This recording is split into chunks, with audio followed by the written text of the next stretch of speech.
Yung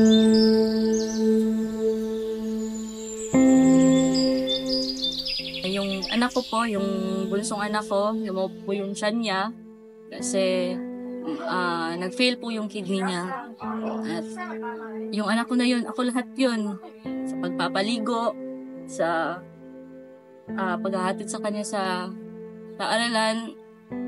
Masakit po bilang nanay na makita yung anak mo nahihirapan. Kung pwede lang talagang ako na lang yung kukuha ng sakit niya, gagawin ko po. Sa bawat pagsikat ng araw, may isang kwento ng tapang at pag-asa na muling nabubuo. Ito ang kwento ni Aling Jane, isang single mother na walang sawang lumalaban para sa kinabukasan ng kanyang mga anak.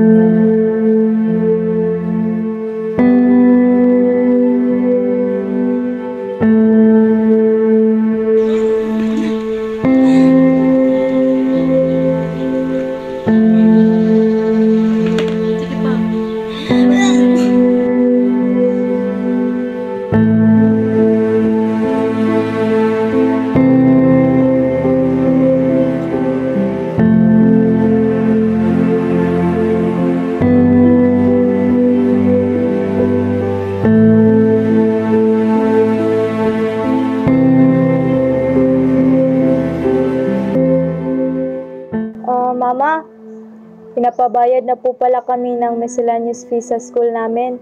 May pera pa po ba tayo? Sige, hahanapin natin yan ng paraan. Magbabayad tayo bukas. Number one po talaga na pinoproblema pag single mother ka po is yung sa pera talaga. Talaga mahihirapan kang mag-budget po. Siyempre, wala po akong katuwang sa paghahanap buhay. 3 pa po yung anak ko. Yung 3 na yan, nag-aaral pa po. Yung isa may sakit pa. Sobrang hirap talaga po. Single mother face a unique financial pressures. It's essential to address these challenges holistically, combining financial aid, emotional support, career development, and community resources. Hindi madali ang buhay ng isang ina na nag-iisa sa pagdadala ng responsibilidad. Sa bawat hakbang, dala niya ang pangarap na magkaroon ng magandang buhay at maayos na kinabukasan ang kanyang mga anak.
Nanay, paano po kayo humantong sa pagiging single mother?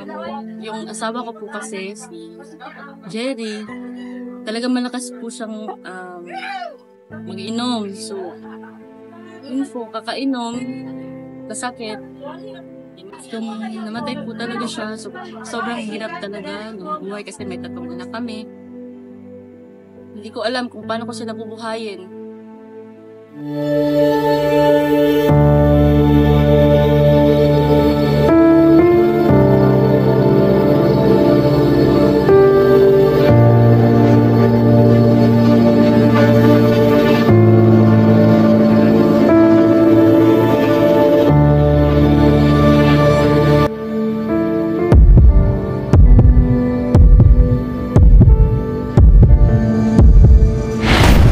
Taong 2017, isang malaking dagok ang dumating sa buhay ni Aling Jane.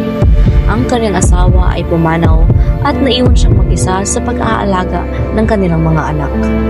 Dito nagsimula ang matinding pakikibaka.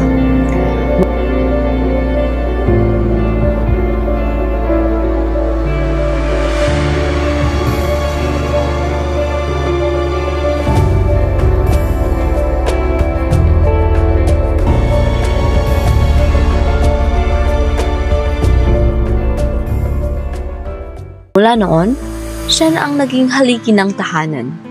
Ang ina, ama, guro at tagapagtaguyod ng pamilya.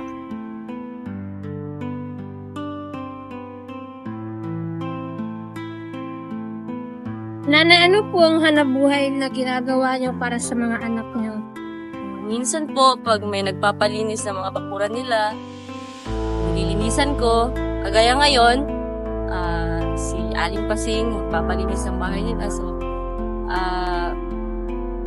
lilinisin po natin para mamaya pag uwi, may pangkain na naman yung mga anak ko.